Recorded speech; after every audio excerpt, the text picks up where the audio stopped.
Not the Footy Show.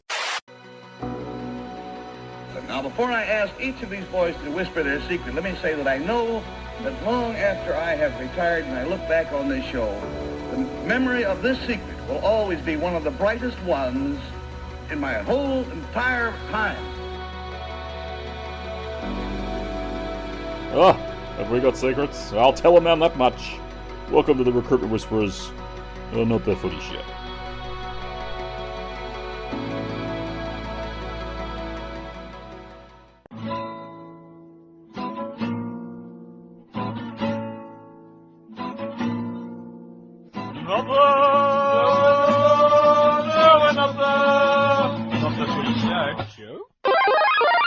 Forward sizzle. Then we've got the sort of shuffling of average players, which is Musgrove to Saints, Burgess released, Poasa Faamausili to Redcliffe. And then today, Ben Condon signed with Manly. And it looks like they're going to get Austin Dias as well. Who? He played a couple of games. Who the hell are those blokes? G'day, everybody. Welcome to episode 267 of Not the Footy Show. I'm Warrick Nicolson. I've got Robb Cox with me. Guess what time it is, Coxsmith? Is it the Recruitment Whisperers? Now, this is episode 3 of the Recruitment Whisperers. And it's been that popular that you sent me a photo via text this week. And you've got some plagiarism to report. I do, mate. You can read it. What does it say? You don't have it in front of you, do you? No. I like it when I don't discuss when the you catch me unawares. Yeah. I'm just scrolling through all the thousands News of Limited that we send News to Limited each or other. Channel 9? Who is it? It's Fox Sports, and their headline News is Limited. Desperate, in inverted commas, Knights to finally land their man as Tigers bike 900k, 1000k bullet dash transfer whisperers. Transfer Whisperers. The staff writers, they listen to the show. Is that what we've decided? Well, I think someone might be. Or maybe no one is, and we're just living a life of delusion. Yeah, that's pretty It's fun. accurate. $900,000. Is that what Luke Brooks' contract's worth this year or next year? I can't work it out. All I can hope, I mean, we know that Tim Sheens is a smart man, right? Mm-hmm. I just hope he's held on to Brooks long enough to make Newcastle hungry enough to pay the full freight for Brooks, because you know what? Luke Brooks has been taking a pretty nice wage from the Tigers for the last 5 years or so. And most would argue, I suspect, that he hasn't really delivered to the tune of the money he's been making.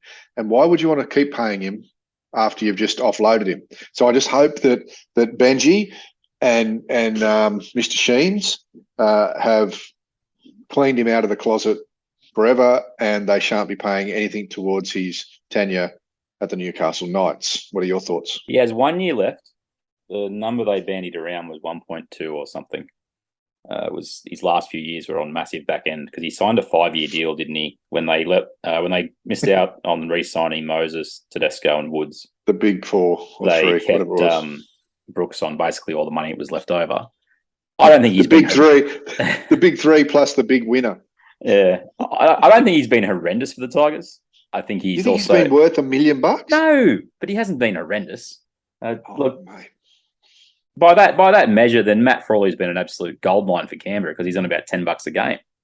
And we're getting super value from that superstar. Although he could end up with the Knights as well, who knows? This is the Recruitment Whisperers. What I wanted to bring about Brooks is that the time was last year to do it. I know what you're saying in regards to wait till the contract isn't that bad and you can offload him and maybe it's only having to bite it for 1 year. But his stock went down this year. And the question for the Tigers is more, I think, how long do they have to hold on to him into the new rugby league season or the rugby league year that figure is actually more appealing to Newcastle from a financial point of view as opposed to the Tigers getting rid of it off their books. Do you know what I mean? I get what you're saying, but look, I think the Tigers have had enough of Luke Brooks, and I'm more than sure that Luke Brooks has had enough of the Tigers. It's time to move on, and even if Brooksy has to take a $300,000 pay cut, 900 is still pretty good coin for a bloke that's won nothing, and hasn't led a team to anything other than a wooden spoon, I believe, this year. Only the last year of his deal. Come on, bit of timber work. Yeah. I would, you know what, I'd rather see the Tigers do. And I've got a bit of a soft spot for the Tigers. I don't know why they keep letting me down, but I'd rather see them keep that 300 or the 400, whatever they're going to save on possibly topping up Brooks's account just to get rid of him. And I'd like to see them bring Junior Pearce back from France or England, wherever he is, pay him the 400 grand and have him come back. Was there ever a relationship between Benji and Mitchell Pearce? They never played any kind of Nah, I don't think so. footy together. There was a big relationship between Mitchell Pearce and Kieran Foran because they played school football together. Yeah. But I don't think Benji ever had. But it'd be a great ending to Mitchell's career, wouldn't it? I think it's a fairy tale. Go back to where his old man was a club legend. Yeah. And finish off probably on a high. I still think he could play in the NRL, no problem at all. And if he did, he'd be in the top half of the comp's halfbacks. Funny you say that because there is a part of this segment we'll do at the end regarding a Melbourne Storm player. And according to the Telegraph, he would start at most NRL clubs and he hasn't even played more than, I think, 3 seconds of first grade, even if he hasn't debuted for him yet. It's funny you said that. Mitchell Pearce, I don't mind it. I don't mind coming back. It's whether Benji can make that happen. I'm sure Tim would be happy to have a experienced number 7 running his team around the park as they try and improve on one position. That's really all the Tigers have to do next year is get off the bottom. Well, not go backwards one because there's now 17 teams. Well, that's right. If they end up in 17th rather than 16th, that's not a good year. Yes. I like we've said before about the Tigers. I like their pack. I think they need some work in the halves, but I still don't think that they're going all that bad with Jackson Hastings there. I think if they can't get another half to come in, I think he would make a really good stopgap measure. He shouldn't be playing at 13. He's either a 6 or a 7, probably more likely a 6. But anyway, that's the Tigers, mate. So Brooks disappeared. He won't be at the Tigers. It's just the stuff that happened last year. It should have happened last year. It's going to happen this time because Jake Clifford has apparently been earmarked by Hull FC, I think it is, or Hull KR. I'm sorry if I've mixed those up to our UK listeners. Effectively, they have lost one of their superstar players. Apparently, he's been signed by somebody else, and the money they're going to spend is now on Jake Clifford, who has flamed out deluxe at Newcastle. I know there's been some off-field stuff that hasn't helped in that regard, but he started the year this year, like this 2022. They won 2 in a row, and you're going, hello, Jake Clifford can run a team. It fell apart pretty quickly, Cocksmith. So they've moved on. They've brought Tyson Gamble into the halves. They've got Adam Clune still on contract. So the question is, if you add Luke Brooks, are you also committed to keeping David Klemmer? Because we spoke about this a couple of episodes ago and the way this impacts your salary cap. Are you getting rid of Klemmer's last year to bring in Brooks? Is that or do we think that the money that Clifford's leaving is enough to bring in Brooks? No, I don't think it's enough to bring Brooks in. I think they're going to have to offload someone else. I hate it when they offload, when they do a non-like for like, when they offload a front rower for a halfback. But that's they're on their journey, Newcastle. I don't know, exactly what they're doing. I don't know where they are in their salary cap as far as how much wiggle room they've got. But you would think that if Brooks is going to take a haircut, he's not going to take that big a haircut because, let's be honest, he can just hang out at the Tigers for another year on 1.2. Yep. He's going to want probably a 3-year deal, 2 to 3 year deal worth 900 at the Knights, and I suspect he'll get it. And it might be 2. It might be 2 with an option, but I reckon he's in the box seat because he knows how hungry they are for a half. So they may have to offload Klemmer, and if they do, I think he'd be a good pickup for a year or two for a club like the Tigers, or maybe even back to the Bulldogs. I don't know how much, if he's worn out his welcome completely there. I'm not sure, but I still think Klemmer's got something to offer. Yes, I really do. We were pretty bullish about this being a good move for the Tigers 2 eps ago, so I think we're still on the same page there. Wayne Bennett, I haven't read the article because it was behind a paywall. Just seen the headline, fun. Wants the trade window back. This is one of the most hilarious things when it comes to the players being against this whole trading idea, is that they're willing to jump out of contracts whenever they feel like it, but apparently we can't have trades.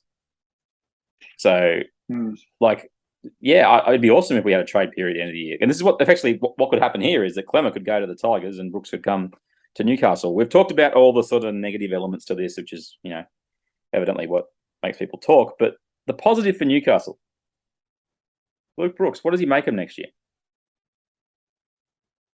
Better? You want me to be honest? Hmm. Man, I don't believe in Luke Brooks. I'm sorry. I don't. And I know that there's much better judges than me that say that he can really play. I don't know if he's going to be any better than Jake Clifford. I don't know if he's going to be any better than Tyson Gamble in the halves. I just don't know, mate. He seems so low on confidence that I don't know if he's going to ever get it back. I'm not sure. You watch him play, and he may have had 2 or 3 decent games this year for the Tigers. And when I say decent, I'm not talking about setting the world on fire. I'm talking about just not shockers, things where more involvement. Because that was my biggest criticism at the start of the year, is he just sat himself on one side of the field and played as a 5'8". It was not what Luke Brooks is good at. Luke Brooks is good when he's in amongst it all the time.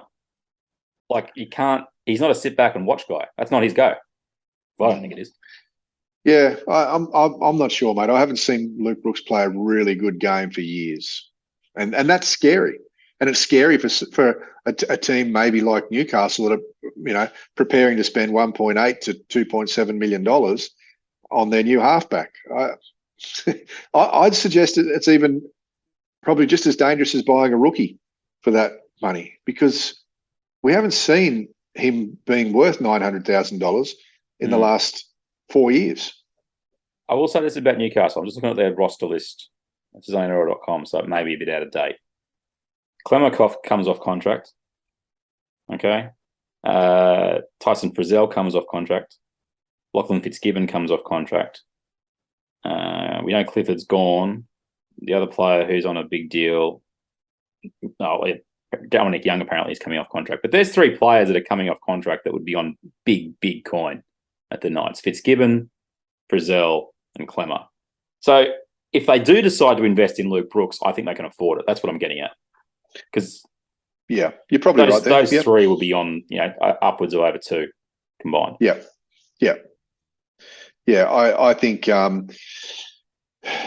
that's going to clear the decks a little bit for money. But if you're going to spend 900, I read an article a few weeks ago from Phil Gould wrote it, I think, or at least he was quoted heavily in it. Yeah. About making mistakes, spending certain amounts of money on players. And, some coaches or some recruiters have made mistakes spending 100, 200, 300 maybe.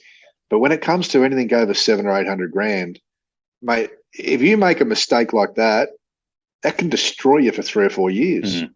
One mistake, So I don't know if Newcastle are in the position to make a big mistake like that. I'm not sure. I know they can't go much further backwards either. But I think you want, when you're in a position like they are, and let's be honest, the coach is on death row. When you're in a position, well, he is. Is he not the happiest? Okay, I'm being a bit facetious here.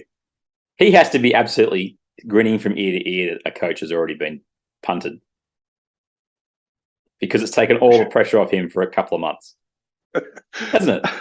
Mate, I actually believe that next year could be a watershed year for coaches being punted. Ooh. Because, okay, let's. Who have we got so far that's really on the tightrope? Let's digress for one moment. We know that Griffin's on a tightrope. Yeah, the biscuits. O'Brien is on the tightrope. Kevy Walters, he's not sleeping too easy. No. Holbrook, are we going to call Holbrook? He's rolling over every night. He can't get to sleep. That poor bugger. And of the other bottom 8 teams, Cocksmith. Manly has a new coach. We'll get to his name in a second. Are we going to call that 2022 or 2023? Because Hasler lasted the full year. No. What I'm saying, they'd already made the move, is what I'm saying. Of the teams that missed the top 8 last year, he's been moved on. The Bulldogs have got a new coach in Ciraldo.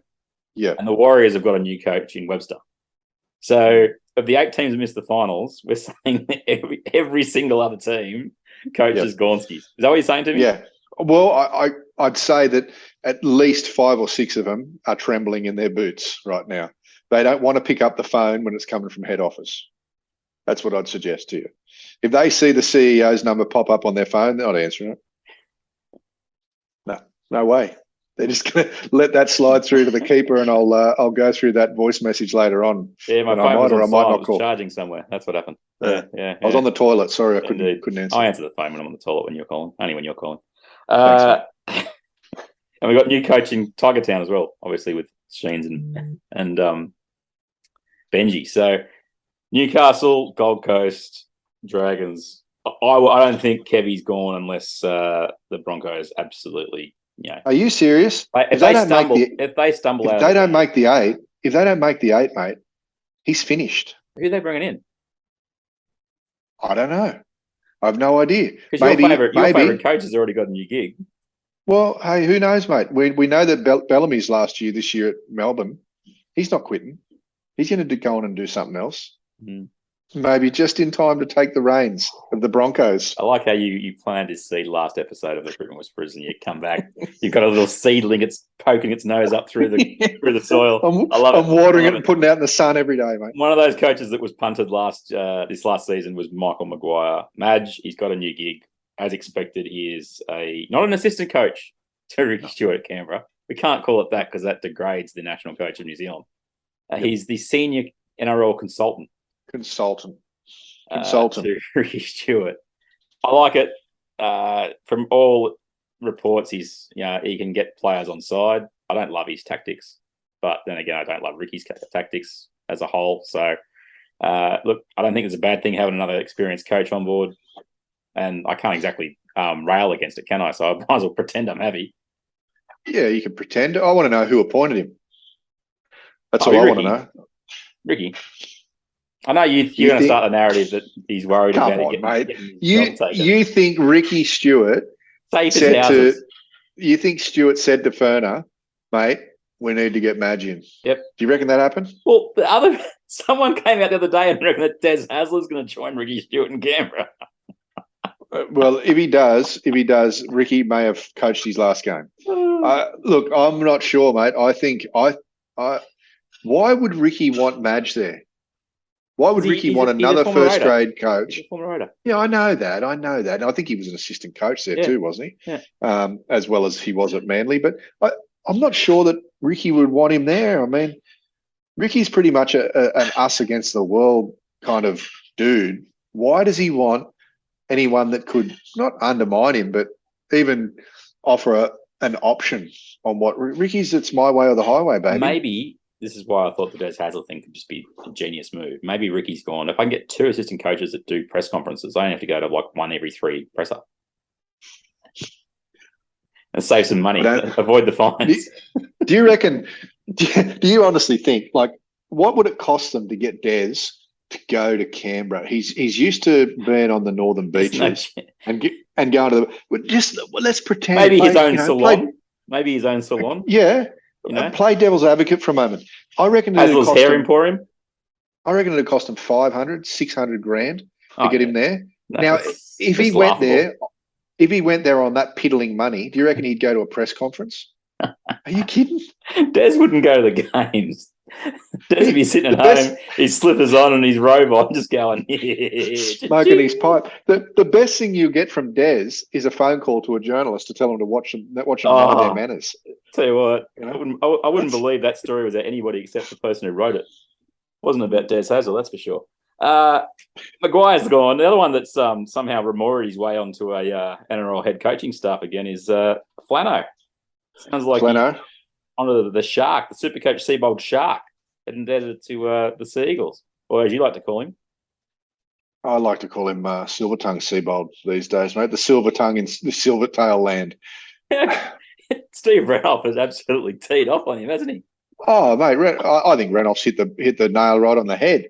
Because, like I said to you last week, the Silver Tongue Seibold must have the best boardroom game. If your missus's phone rang and it was Seibold's name came up on it, you'd rip it out of her hand and throw it in the pool.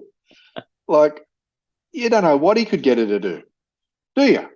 If Silver Tongue Seibold's number came up on your missus's caller ID, the phone would be over the fence.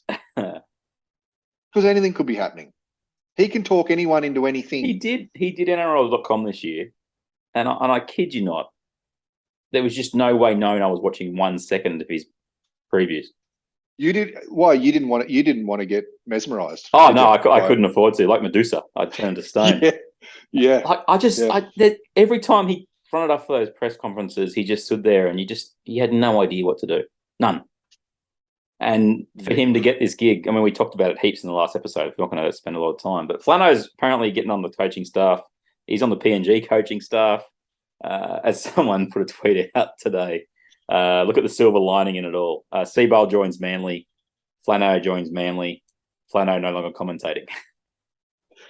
Maybe, but I was just going to digress for a moment. And like you said, Seibold did look fairly lost in the press conference rooms a couple of years back.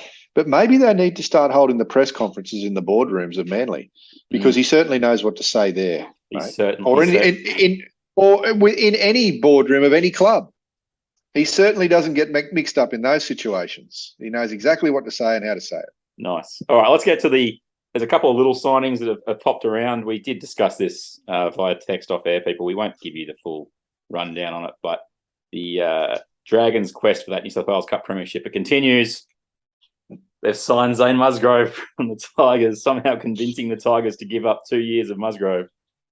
Oh, how is he on two more years at the Tigers? He's okay, but he's not. It just does nothing for me.